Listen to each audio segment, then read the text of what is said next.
So our next proposal, 21B06, deals with interterms. So just to make this easy, I'll say those interterm sessions that occur between a fall semester and a spring semester. So currently, right now under NAIA regulations, an institution that sponsors an interterm session can declare how that interterm is treated for eligibility purposes. Does it attach to the fall, meaning a student who's eligible at the beginning of the fall gets to continue to be eligible all the way through the end of the fall term and through the end of the interterm? Or the school could choose to attach it to the spring, meaning if you're going to be eligible for the spring semester, you get to begin being eligible at the start of the interterm and all the way through. Or as an institution could choose to have their interterm stand alone, so basically be independent of either of those terms, meaning a student's eligibility could essentially fluctuate based on what occurs in the fall, what occurs in the interterm, and what occurs in the spring. So that's the current method right now, is that there are options for each institution to make when it comes to how they treat their own interterms. What this proposal seeks to do is to create one uniform standard that all NAIA institutions' interterms would be counted towards. In addition, it would help provide that same sort of uniform consistency towards interterm courses that a student athlete might take that are not offered by their current NAIA institution, that may be offered from a junior college or another institution, and how we evaluate those courses from a timing standpoint. So to start with, what this proposal does is it defines an interterm, and it specifically says all interterms will be treated as non-terms. That means a student won't be charged with a term of attendance. They won't be considered to be identifying with an institution based on enrollment in interterm.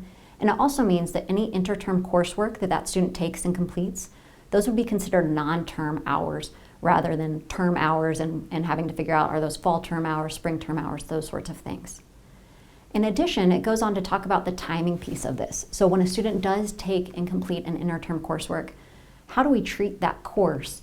Let's say the student is looking to be eligible for the spring semester. How do we know if that interterm course gets to count and help them be eligible for the spring semester or not? So it kind of walks through a tiered or a stepping stone type of approach for how we determine exactly when that course gets to be considered completed. The underlying philosophy here is that that interterm course has to be completed prior to the start of the NAIA institution's spring term in order for that coursework to be used towards spring eligibility. So the key is, how do we know when that interterm course is considered completed? So first and foremost, we would look at the transcript of the issuing institution, meaning the school where the student took the interterm course, to see how does that school treat this interterm course. When we look at that transcript, if that transcript specifically attributes that course to a particular term, we will rely on that and we will take that at face value. Meaning if that school says this is a winter intersession course or interterm course, we will consider it to be a winter interterm course regardless of the exact dates of when that course may have occurred or that sort of thing. Similarly, if that issuing institution said this is a spring course, we will consider it to be a spring course, again, regardless of the exact dates for when that term or that course may have been completed. We will rely on that issuing transcript. Beyond that, again, the intention is to continue relying on the issuing institution, but what if we have to go a little bit further? What if it's not quite as clear on the issuing school's transcript of what term that course is attributed to? So if the transcript from the issuing school does not say what term it's attributed to, the next thing to look at would be is if that issuing transcript says dates of the course. We see that sometimes, that it'll say this course occurred January 1st to January 12th. If that was the case, we would compare that final date, that January 12th date, against the NAIA school spring term. And as long as the spring term at the NAIA school occurred after January 12th, we would be able to say this interterm course was completed prior to the start of the spring term. Those course hours could be used towards spring eligibility, and so on. Now, if neither of those appears on the issuing school's transcript, the third method would be to say, we will go to the registrar of the issuing institution and ask them to verify for us what were the dates of that coursework for that particular course.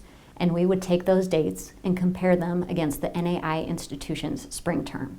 So again, it's kind of a stair-step approach of if not this, then this, in terms of how we would identify when that interterm coursework was completed.